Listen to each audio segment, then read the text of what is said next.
filòctros per naturalesa. També és com la crisi, se li atribueix tot. Sí, però ell feia una lectura d'amplada dient això. O sigui, els catalans, en general, som incompatibles amb la filantropia. Som negativament, som negatius per naturalesa. És exactament el contrari. Que no surti ningú... És exactament el contrari. Deixem de banda que és una mentida evident, no? Però vull dir, que no surti ningú allà i digui, escolti, això és feixisme.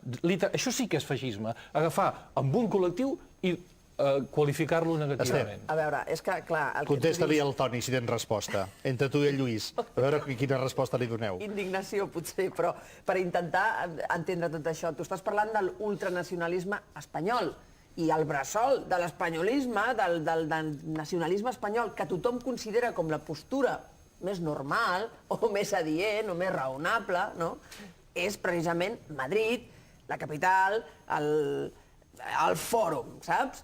I això és molt difícil d'explicar a Madrid, per exemple, el bilingüisme. És molt difícil explicar-ho, perquè no s'entén. Per una persona que no ho és, que no és bilingüe, és molt complicat explicar-li, escolta'm, és que sense cap trauma, jo no parlo català per molestar-te, i quan parlo amb un amic en català no ho parlo per molestar-te. Noi, ho sento, però és que si jo he nascut i viscut parlant amb aquesta persona en català, sempre em sortirà. És com si tu estàs amb 4 anglesos parlant amb la teva mare i parles amb la teva mare en anglès. No, perquè estàs amb anglesos. Oi que no? No és natural. Però és molt difícil explicar-ho allà i no s'entén. I és veritat que en èpoques de crisi, doncs, tot va bé, no? Falta de cultura, Falta de cultura, però si els castellans foren conseqüència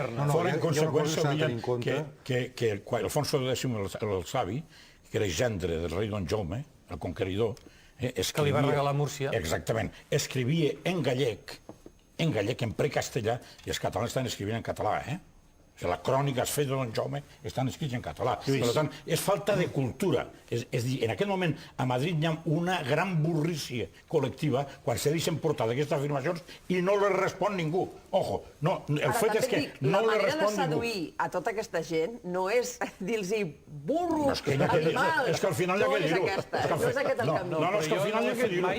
Jo això no ho he fet mai. És que és el que estàs dient. No, ho estic dient, La gran burrícia de Madrid. ho estic dient. No, jo en canvi no ho he fet mai. Sempre he intentat contestar els seus arguments.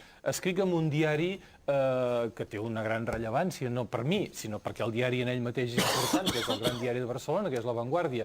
I a vegades he fet la pregunta, per favor, per què no contesteu això? Per què no sou autocrítics? Silenci per resposta. Home, no. Silenci per resposta. Lluís, per què? No, jo et diré una cosa, mira, quan va aparèixer l'últim llibre del Josep Maria Castellet, aquest que són uns retrats boníssim, un gran llibre. Un gran llibre, va fer unes declaracions molt interessants en què va dir que s'havia perdut totalment la comunicació entre els intel·lectuals, per entendre'n, radicats a Madrid i els radicats a Barcelona. Penso que és un fet bastant clar.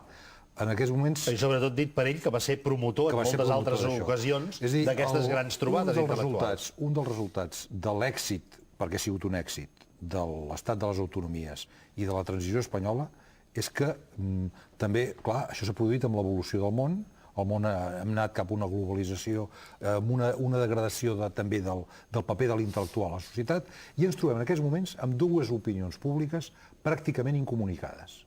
És a dir, que jo diria que es practiquen les dues el que un pensador, un politòleg en diu el nacionalisme banal. És a dir, de gent que és nacionalista però no ho sap ni ho reconeix. Per tant, jo, a Madrid, sóc un nacionalista. Això és evident, però el que passa és que no ho reconec. Però sóc un nacionalista català banal. Com a Madrid, tots aquests intel·lectuals són nacionalistes espanyols que tampoc ho reconeixen. I ens trobem en aquesta situació, efectivament, de dues opinions absolutament separades, en què no hi ha possibilitat d'entendre's. I el tema del pinganillo aquesta setmana és perfecte per entendre-ho. A qualsevol debat entre nosaltres aquí a Catalunya, tothom està d'acord en què és una qüestió de normalitat i de tranquil·la manifestació de la pluralitat real d'aquest país, i en canvi a Madrid és gairebé impossible trobar gent que estigui d'acord amb el fet que es parli català en el Senat espanyol. Per això va dir Rajoy que això no passa en ningú país normal, amb la qual cosa va acabar titllant globalment tot l'estat en aquest sentit com un estat anormal. És 11:15 en directe a Matins de TV3. Esteu d'acord amb la tolerància zero amb les ocupacions dels antisistema? 88% de l'audiència diu que